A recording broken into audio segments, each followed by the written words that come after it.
Hey y'all, welcome back. Hey y'all, welcome back to my channel, Stephanie Hoy Interiors. I'm Stephanie Hoy.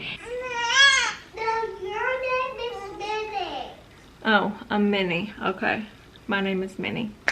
And today I'm going to show you how I combine my home office with my playroom. All while having two babies in the house.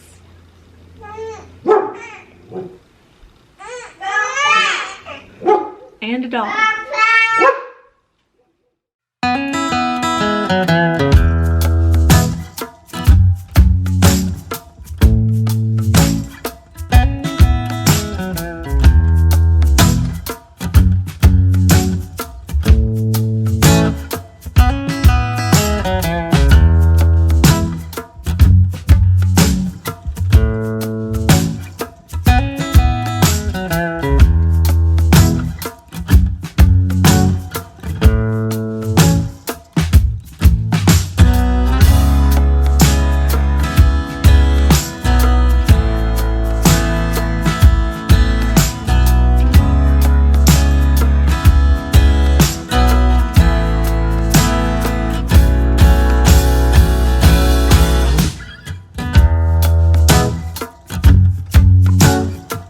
I know we all are finding ourselves in a very unique situation right now where we're all of a sudden having to work from home with kids and dogs and babies and everything that comes with. So I've actually worked from home for about 6 years now.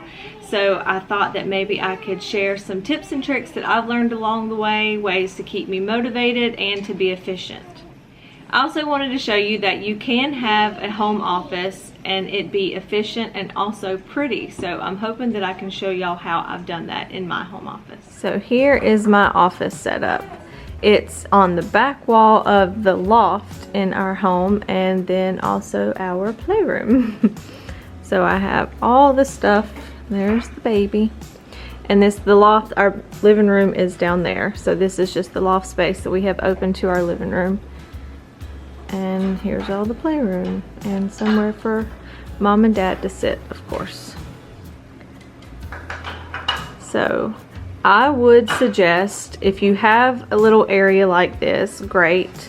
But what has really made this office functional for me would definitely be the shelving. Otherwise, where would you put all the things?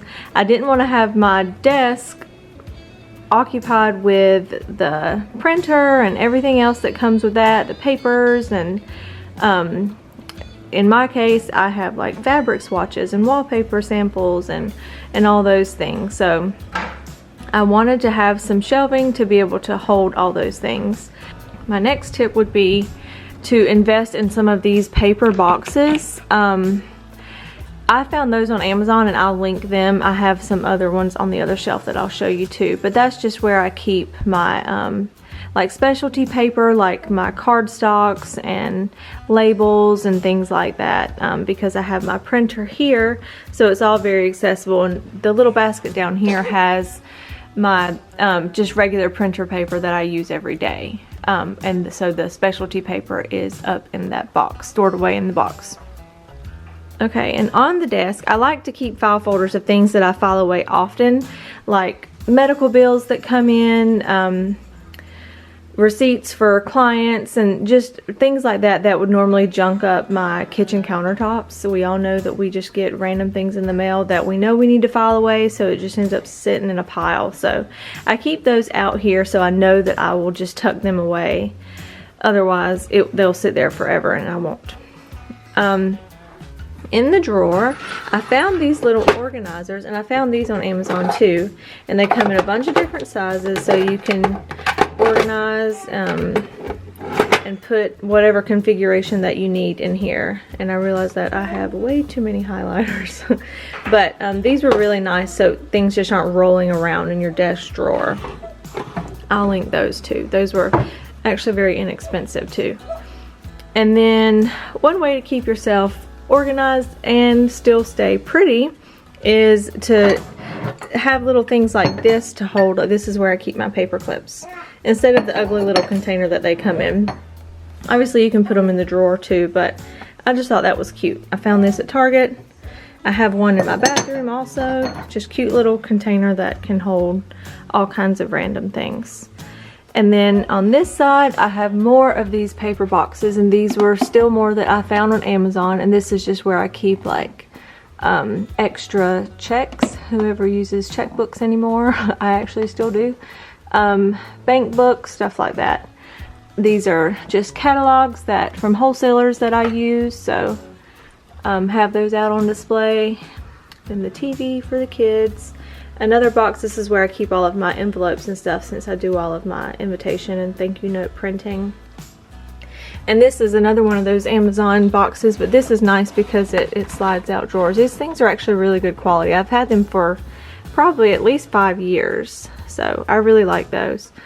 And then this basket, this is a way to keep yourself organized and still be pretty. This is another example of that. This is where all of my cords are, which would normally just be junked up behind the desk, which drives me absolutely insane. So I just kind of fed as much as I could through here. There's still the cord from the computer, but not as many as would normally be back there. So those are all just tucked away in the basket.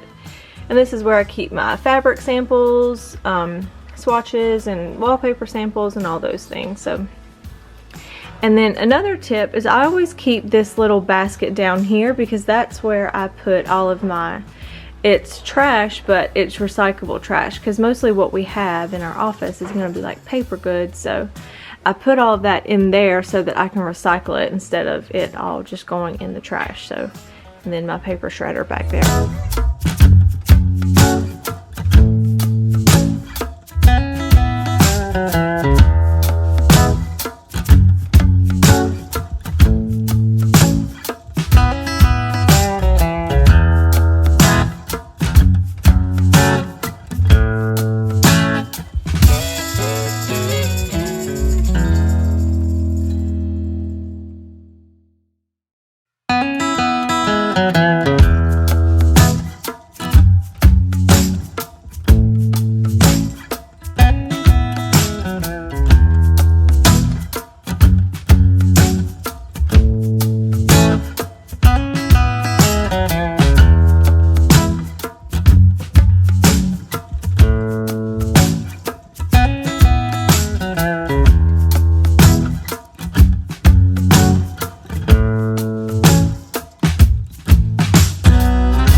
Enjoyed this video and that it gave you some ideas of how to incorporate your home office into any space in your home.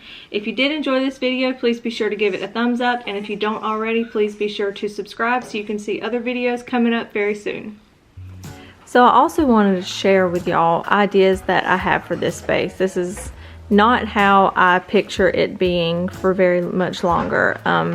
I really want to decorate it and make it look like a playroom. Now that I have 2 girls and we're done having kids, I know that I can go girly since we have 2 girls. So my plans for this space are to actually take my office out of here altogether, and I think we're going to try to incorporate it into our master bedroom. So that'll be another video, hopefully, that I can show y'all how to incorporate your home office in with your master bedroom. So my vision for this is to have built-ins all the way here and a bench seat across here built in there, and cabinets at the bottom, and then open shelving at the top, so we can store away all the things we need to. And then this bench seat I want to be able to flip up and open so we can store like stuffed animals and stuff like that, and it can almost be like a little reading nook there. And then window treatment, probably some sort of Roman shade or something there. And then I want to have an area rug in here with a table and chairs so the kids can sit and play with all their stuff.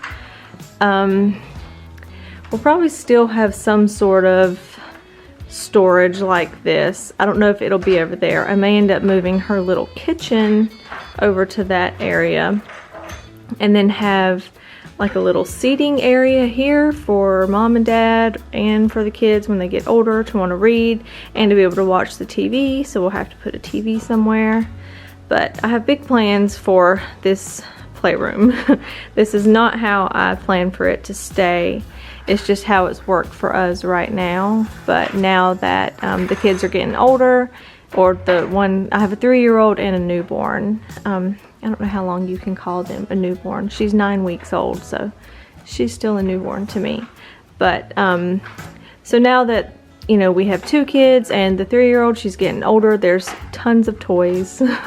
And honestly, there's way more toys than what you see here. A lot of them are in her bedroom right now.